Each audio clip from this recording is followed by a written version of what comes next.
Tercer domingo de Pascua, ciclo A, 23 de abril del 2023. Lucas 24, versículos 13 al 35. En el primer punto meditamos. Ese mismo día, dos de los discípulos iban a un pequeño pueblo llamado Emaús, situado a unos 10 kilómetros de Jerusalén. En el camino hablaban sobre lo que había ocurrido. Mientras conversaban y discutían, el mismo Jesús se acercó y siguió caminando con ellos. Pero algo impedía que sus ojos lo reconocieran. Él les dijo: ¿qué comentaban por el camino? Ellos se detuvieron con el semblante triste, y uno de ellos, llamado Cleofás, le respondió: ¿tú eres el único forestiero que en Jerusalén que ignora lo que pasó en estos días? ¿Qué cosa? Les preguntó. Ellos respondieron: lo referente a Jesús el Nazareno, que fue un profeta poderoso en obras y en palabras delante de Dios y de todo el pueblo, y cómo nuestros sumos sacerdotes y nuestros jefes lo entregaron para ser condenado a muerte y lo crucificaron.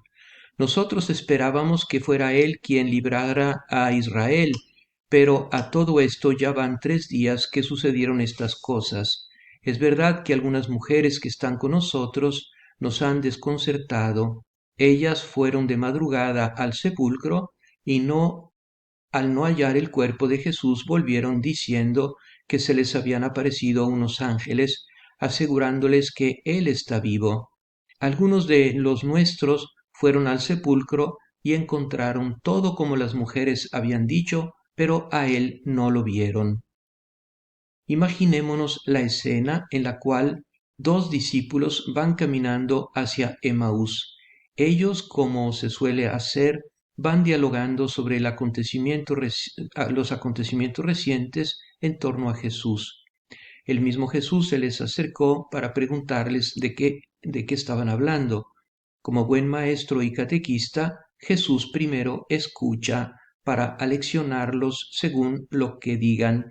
Ellos no lo reconocieron, les pareció extraño que no supiese lo que había ocurrido y comenzaron a contarle su versión de lo sucedido. Es como mucha gente de nuestra época que tiene mucha información, pero no entienden su sentido y significado. Su alma está triste, no está satisfecha con los datos, su corazón está angustiado, sin esperanza. Toda esta historia de Jesús parece haber terminado mal, en un fracaso. Todo esto nos hace pensar en mucha gente que vive así en nuestros tiempos. Señor Jesús, que caminas con nosotros y sabes de nuestra ceguera espiritual y dureza para entender el plan de Dios para con nosotros, danos la gracia de reconocer tu presencia iluminadora y reconfortante para saber leer nuestra vida y la historia de la humanidad a la luz de tu misericordia. En el segundo punto meditamos: Jesús les dijo: hombres duros de entendimiento, ¿cómo les cuesta creer todo lo que anunciaron los profetas? ¿No era necesario que el Mesías soportara esos sufrimientos para entrar en su gloria? Y comenzando por Moisés y continuando con todos los profetas, les interpretó en todas las escrituras lo que se refería a él. Cuando llegaron cerca del pueblo a donde iban, Jesús hizo ademán de seguir adelante, pero ellos le insistieron: quédate con nosotros, porque ya es tarde y el día se acaba. Él entró y se quedó con ellos, y estando a la mesa tomó el pan y pronunció la bendición, y luego lo partió y se lo dio. Entonces los ojos de los discípulos se abrieron y lo reconocieron, pero él había desaparecido de su vista. Y se decían: ¿no ardía acaso nuestro corazón mientras nos hablaba en el camino y nos explicaba las Escrituras? Jesús les echó en cara que son duros para entender y para creer lo que fue anunciado por los profetas. El Mesías tenía que sufrir para entrar en su gloria. Les hace ver que toda la Sagrada Escritura se refiere a Él como cumplimiento de la revelación divina del único Salvador del mundo. Jesús es el centro de la historia de la humanidad y de la nuestra personal. Al llegar a Emaús, ellos convencieron a Jesús de quedarse a cenar juntos. Esta fue una cena misteriosa, pues les dio el pan que él bendijo y partió, podemos decir, el pan de su cuerpo como medicina que les ayudó a abrir sus ojos para reconocer a Jesús, que enseguida desapareció. Qué hermoso es que después declararon que su corazón ardía cuando oían la explicación de la Escritura durante el camino. Esta es la liturgia y el magisterio de la Iglesia. Esta es la vida sacramental y la vida de oración. Por no ir a sacar la sabiduría y la fuerza del amor desde su fuente en la Biblia, en el corazón de Cristo, en la intimidad del silencio, el mundo muere de inanición. Por no encontrar a Jesús directa o indirectamente, por no darse el tiempo para orar, el mundo se cierra en la incapacidad de perdón, de comprensión y pierde la capacidad del gozo de la fe y la generosa donación al servicio de Dios y de los demás.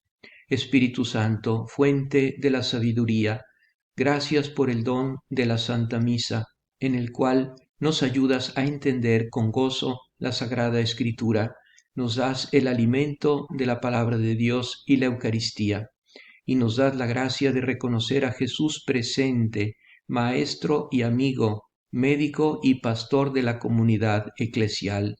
Danos la gracia de ver en los momentos oscuros de nuestra vida la esperanza de que no estamos solos, la seguridad de que nos vas a consolar y a ayudar a cargar nuestra cruz con amor y paciencia en el largo camino hacia la Pascua eterna.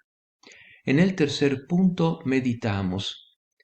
En ese mismo momento se pusieron en camino y regresaron a Jerusalén. Allí encontraron reunidos a los 11 y a los demás que estaban con ellos, y éstos les dijeron: en verdad, el Señor ha resucitado y se apareció a Simón. Ellos, por su parte, contaron lo que les había pasado en el camino y cómo lo habían reconocido al partir el pan. ¿Cómo deberíamos de hacer después de la misa o de un encuentro con Jesús? Los discípulos de Emaús regresaron a Jerusalén para encontrar a la iglesia naciente representada por los 12 apóstoles y los demás discípulos, quienes les contaron que el Señor había resucitado y que se le había aparecido a Simón Pedro. Los discípulos de Emaús, por su parte, narraron lo que les sucedió en el camino, la brillante catequesis que recibieron de Jesús y luego el momento eucarístico, cuando lo reconocieron al partir el pan. Cada uno tenemos una historia de encuentro con Jesús por el camino y en la mesa eucarística. Necesitamos la fe para reconocerlo. Por el bautismo ya tenemos la virtud de la fe sobrenatural, pero la debemos acrecentar con actos habituales y más intensos. La participación activa en la mesa y en la misa y en otros momentos celebrativos, así como en la oración privada, nos prepara para una vida llena de esperanza y de caridad. María, Madre de la Iglesia, danos el entusiasmo que nos falta para ir a contar a los demás nuestra experiencia de Jesús resucitado, que nos explica la revelación del verdadero Dios en palabras sencillas, comprensibles. Haz que comprendamos el valor de compartir la riqueza de las gracias recibidas para encender en otros la fe en Cristo, para animar a los demás a seguirlo, para que sea más fácil vivir el Evangelio en un mundo muchas veces en contraste con la fe y la vida cristiana coherente. Amén.